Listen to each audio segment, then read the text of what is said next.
What if the darkest day in history wasn't a tragedy, but the greatest act of love ever recorded? Picture this: an innocent man, a guilty world full of sin and corruption, and a sacrifice of the one and only Son of our living God that shook the earth. This is the story of Good Friday. Over 2,000 years ago, the city of Jerusalem was buzzing with tension. A man named Jesus had turned the world upside down, healing the sick, giving sight to the blind, forgiving sins, even raising the dead. He was the only begotten Son of God, and not everyone liked that. The religious leaders were furious as his popularity began to grow at full speed because they found comfort in his words. So the Pharisees and other religious power feels threatened and jealous as he rise in popularity.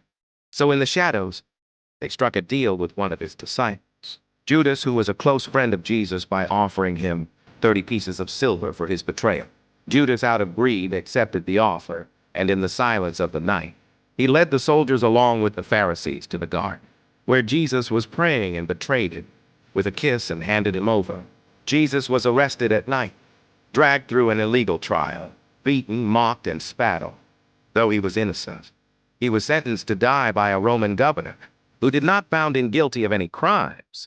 He was whipped and was made to carry his own cross, of which he was nailed to like a criminal between two thieves. The crowd cheered on. Some even say, "You save others, why don't you save yourself?" The sky darkened.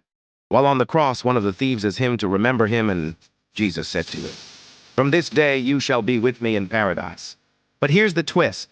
Jesus wasn't a victim of fate. He was fulfilling a mission. According to the Bible, he was taking our place, bearing the weight of our sins so we could be free. Every mistake, every regret, every shameful thing nailed to that cross. As he hung there, he didn't curse. He didn't fight back.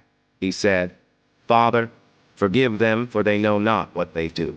And then, with one final breath, he declared, "It is finished." At that moment, the earth shook. The temple curtain tore in two.